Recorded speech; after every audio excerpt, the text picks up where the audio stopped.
আসসালামু আলাইকুম। নতুন আরও একটি ভিডিওতে আমি মুক্তা আছি আপনাদের সাথে। যে যেখান থেকে আমার আজকের ভিডিওটি দেখছেন, আশা করছি সকল আল্লাহর রহমতে সুস্থ এবং ভালো আছেন। আমরাও আলহামদুলিল্লাহ ভালো আছি। আমরা বাড়িতে আসার পরে বেশ কয়েকদিন ভালো শীত পড়েছিল, তো গত দুদিন ধরে দেখছি একেবারে শীত নেই। মাঝে মধ্যে ফ্যান চালাতে হচ্ছে, কম্বল তো গায়েও দিতে হচ্ছে না। কি একটা অবস্থা হয়ে যাচ্ছে দিন দিন ঋতুগুলার। আগে দেখা যেত ডিসেম্বর মাসে সবাই ভারী ভারী সোয়েটার গায়ে দিত, লেপ কম্বল দিয়ে আগুন পোহাতো, আবার রোদ পোহাতো, হাত পা গুটিয়ে বসে থাকতে হতো। সেই দিনগুলা মনে হয় আর ফিরে পাবো না, কেমন একটা হয়ে যাচ্ছে দিন দিন। এদিকে সকাল সকাল আমার শাশুড়ি মা হচ্ছেন চিতই পিঠা বানাচ্ছেন। সবাই ঘুম থাকতে থাকতে উনি এই কাজটা শুরু করে দিয়েছেন। আস্তে আস্তে সবাই ঘুম থেকে উঠে যে যার মতো নাস্তা করে নিচ্ছেন, আর আমি এক মগ চা নিয়ে চুলার পাড়ে চলে এসেছি। আর যখন এই শীতের দিনে এভাবে পিঠা বানানো হয়, আমি চুলার পাড়ে বসে এভাবে ধোঁয়াটা চা নিয়ে যে কোনো পিঠা তৈরি করলে এভাবে খেতে খুব পছন্দ করি। আর চা দিয়ে কিন্তু আমি চিতই পিঠাটা খেয়ে নিব। তো কেউ আবার মুরগির মাংস দিয়ে খাবেন, কেউ বা মধু দিয়ে খাবেন, যার যেভাবে ভালো লাগে। এভাবে চুবিয়ে ঘন দুধ চা দিয়ে খেতে কিন্তু দারুণ লাগে। তো পরোটা বা চিতই পিঠা যে কোনো সকালবেলার নাস্তাটা এভাবে চা দিয়ে খেতে আমার ভীষণ ভালো লাগে। আমার শ্বশুর আব্বু চুলার পাড়ে চলে এসেছেন, তো সবাই এক একজন এক একভাবে খেয়ে নিচ্ছেন। তো একসাথে টেবিলে বসে খাওয়াটা আসলে তেমন একটা হয় না। আমার নাস্তা শেষ হয়ে যাওয়ার পর বাবুর জন্য একটু খাবার নিয়েছি। তো এক আপু আমাকে কমেন্ট করেছিলেন আমার গত ভিডিওতে, বাবুকে কখন কি খাবার দিই, কীভাবে দিই যেন একটু শেয়ার করি, তাহলে উপকার হবে। এখানে হচ্ছে একটু সাগু আর একটু খেজুর সিদ্ধ করে নিয়েছি, সাথে এক চিমটি বাদামের গুঁড়াও দিয়েছি। আর সকালবেলা একটু ট্রাই করছি। তো এখানে যে সবগুলা একেবারে খেয়ে ফেলবে তা কিন্তু না, দেখা যায় 1 চা চামচ খাওয়াতে পারি, আবার 1.5 চা চামচ, আবার দেখা যায় 2বার করেও দিয়ে চেষ্টা করি। তো আসলে 1 বছর পর্যন্ত তেমন কোনো খাবার খেতে চাইবে না, জাস্ট খাবারের সাথে একটু পরিচিত করানো আর কি। তবে মেইন খাবার হিসেবে 1 বছর পর্যন্ত শুধুমাত্র দুধটাই থাকবে। তো পাশাপাশি এই খাবারগুলো অভ্যাস করার চেষ্টা করবো আর কি। সোহার সময় আমি কম বয়সে নতুন মা হয়েছিলাম, তখন আসলে অত কিছু বুঝতাম না। তো তাকে তেমন একটা ঠিকঠাক মতো সব কিছু অভ্যাস করে তুলতে পারিনি। তবে একটু বড় হয়ে যাওয়ার পর, মানে 3-4 বছর হওয়ার পর, সে সব কিছু নিজের হাতে খেয়েছিল বা সব কিছু খাওয়ার অভ্যাস হয়ে গিয়েছে। এখন আলহামদুলিল্লাহ তাকে নিয়ে আমার তেমন কোনো কষ্ট হয় না। এরপর সিয়ামের সময় তার খাওয়া দাওয়া শুরুটা আমি ঠিকঠাক মতো করতে পেরেছি। তো সোহা সিয়ামের জন্য যে বাসায় আলাদাভাবে কোনো কিছু রান্না করতে হয় তা কিন্তু নয়, আমরা বড়দের জন্য যা রান্না করি তা দিয়ে কিন্তু তারা একসাথে আমরা সবাই বসে খেয়ে নিই। তো মাঝে মধ্যে দেখা যায় সিয়াম একটু মাছটা কম পছন্দ করে, এরপরও তাকে বুঝিয়ে সুঝিয়ে খাওয়ার চেষ্টা করি, তার বাবা আর আমি। কথায় আছে কাঁচাই না নোয়ালে বাঁশ, পাকলে করে ঠাস ঠাস, কথাটা কিন্তু একদমই সত্যি। ছোটবেলা থেকে সব কিছুর অভ্যাস গড়ে তুলতে না পারলে বড় হয়ে কিন্তু আর কখনোই সেটা সম্ভব হয়ে ওঠে না। আমি একজন গৃহিণী হিসাবে আপনারা যে সব সময় আমার ভিডিওতে রেগুলার কাজকর্মগুলো দেখে থাকেন, সেগুলো কিন্তু সব সময় চলতেই থাকে। যেখানে যাই না কেন, বাবার বাড়ি, শ্বশুর বাড়ি বা নিজের ভাষা, যেখানে যাই একই গতিতে কিন্তু কাজকর্মগুলো সব সময় চলতেই থাকে। শীতের দিনে কাপড় চোপড়ের সংখ্যা একটু বেশি হয়, আর দেখা যায় একদিনে কিন্তু কাপড় শুকায় না। তো এগুলো হচ্ছে গতকালকে সব কাপড় চোপড়। আবার দেখা যায় বাবুর যে কম্বল, সেটা কিন্তু প্রতিদিন একবার একটু রোদে দেওয়ার চেষ্টা করি গরম রাখার জন্য। তো যদিও এমনিও আমার বিছানাতে জানলা দিয়ে রোদ ঢুকে, রোদের মধ্যে ফেলে রাখলেও হয়ে যায়। তো এই কম্বলটা ছিল সোহার। তো সোহার পরে সিয়াম ব্যবহার করেছে, এরপর হচ্ছে ছোট বাবুকে দিচ্ছি। তো এটা আমার মায়ের দেওয়া একটা কম্বল, ছোট কম্বলগুলো আর কি। তো সব কাপড় চোপড় ছাদে রোদে দিয়ে এসেছি। তো ছাদে কাপড় শুকাতে দিতে কিন্তু আমার বেশ ভালো লাগে রোদের মধ্যে।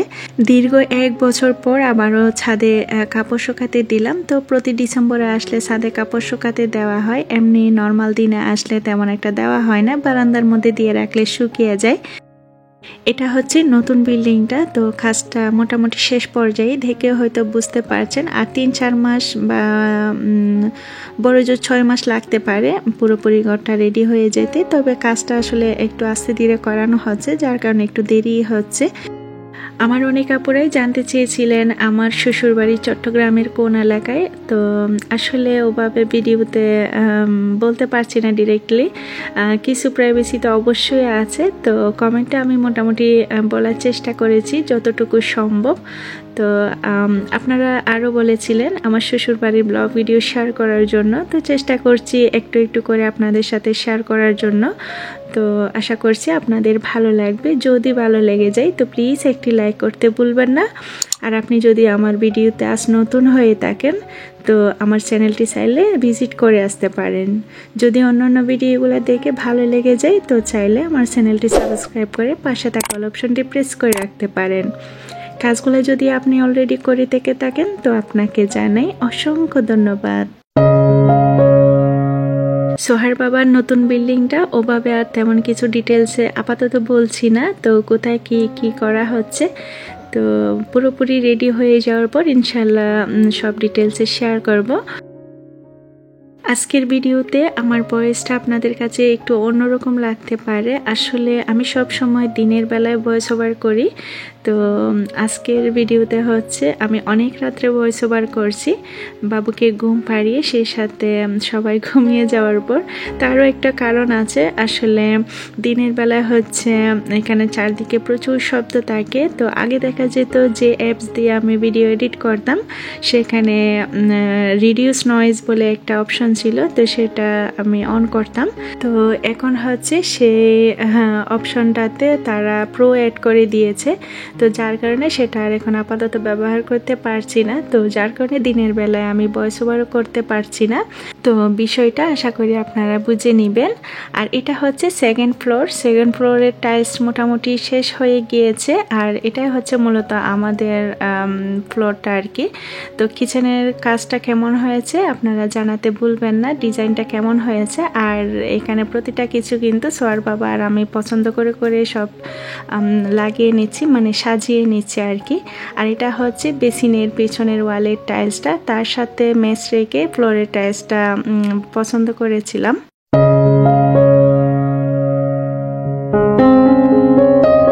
আমরা কিছুক্ষণ ঘোরাঘুরি করেছি নতুন বিল্ডিংয়ের ওইদিকে আমার ননদ সহ।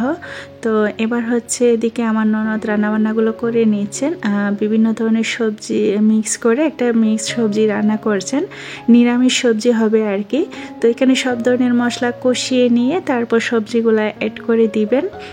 বুটের ডাল দিয়ে সবজিটা রান্না করা হবে, বুটের ডালও দিয়ে দিয়েছেন, তবে বুটের ডালটা এখানে কাঁচা দিয়ে দিয়েছে। আসলে এক একজনের হাতের রান্নার ধরন এক এক রকম বা স্টাইল এক এক রকম। শীতের সিজনে আসলে যেভাবে সবজি রান্না করা হোক না কেন বা যে কোনো রান্না কিন্তু অনেক বেশি ভালো লাগে খেতে, মোট কথা খাওয়া দাওয়া কিন্তু অনেক বেশি ভালো লাগে। তো যারা আমার মতো একটু বুজন রসিক তাদের জন্য এখানে মশলা কষিয়ে নেওয়ার পর সব ধরনের সবজি একসাথে বুটের ডাল সহ দিয়ে দিয়েছেন এবং কিছুক্ষণ কষিয়ে নিয়ে তারপর পানি দিয়ে দিবেন। তো আমি হলে আবার একটু বাগার দিয়ে দিতাম, তো তারা আর বাগার দেয়নি, ধনেপাতা দিয়ে তরকারিটা শেষ করেছেন রান্নাটা। তো এদিকে হচ্ছে রান্নার করতে করতে ফাঁকে একটু পিঠা বানিয়ে নিয়েছেন। সকালে তো চিতই পিঠা দিয়ে নাস্তা করেছি সবাই, এরপর 11টা সাড়ে 11টার দিকে আবার একটু নাস্তার আয়োজন করা হচ্ছে।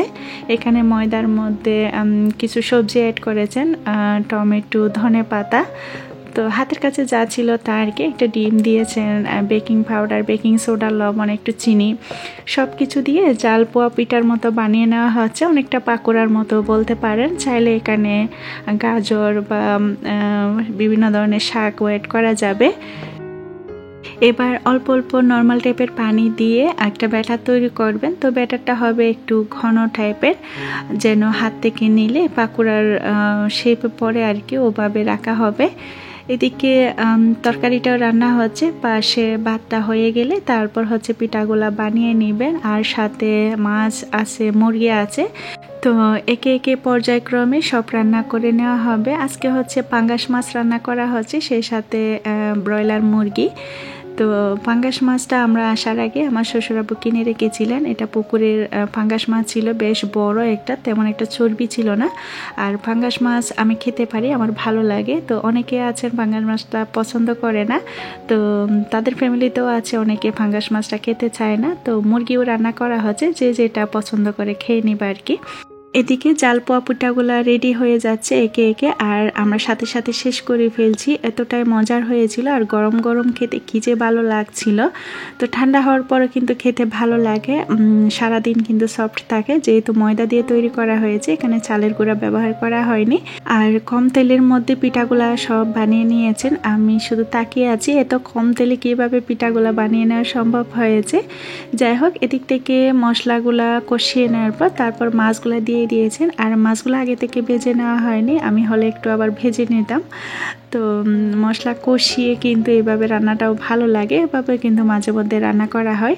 তো আদা রসুন সব ধরনের মশলা দিয়ে তারপর মাছগুলো দিয়ে দিয়েছেন, আর কিছুক্ষণ এভাবে কষিয়ে নেওয়ার পর অল্প একটু ঝোলের পানি দিবেন আর কি, মাখো মাখো করে রান্নাটা হবে। আর এদিকে মুরগির মাংস রেগুলার যেভাবে রান্না করা হয় সেভাবে রান্না করে নিচ্ছেন। সব রান্নাবান্না শেষ, লাইটিংয়ের কারণে দেখতে অতটা ভালো না লাগলেও কিন্তু খেতে অসাধারণ হয়েছিল সবগুলা রান্নায়।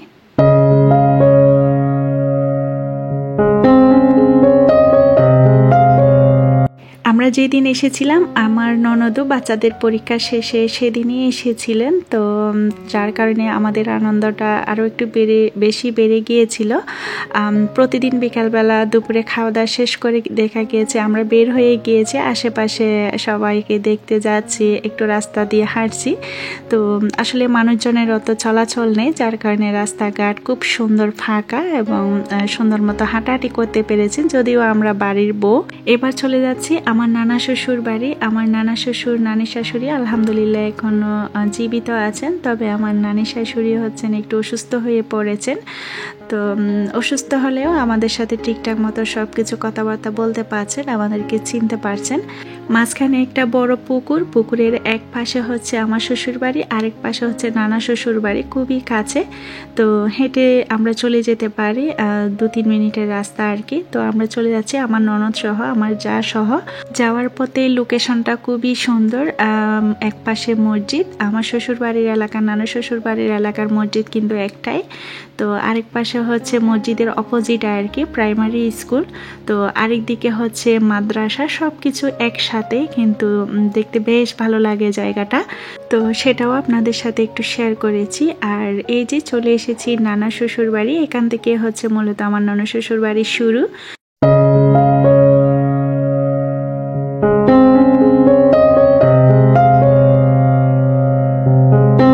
এই যে আমার নানা শ্বশুর বাড়ি, সেটাও আপনাদেরকে দেখিয়ে দিলাম। যদিও 1 বছর আগে আমার ভিডিওতে কিন্তু আরও একবার শেয়ার করা ছিল, এরপরও আমার নতুন নতুন ভিউয়ার্সদের জন্য আজকে আবার শেয়ার করে দিলাম। আর আমার নানা শ্বশুর হচ্ছে উঠোনে বসেছিলেন।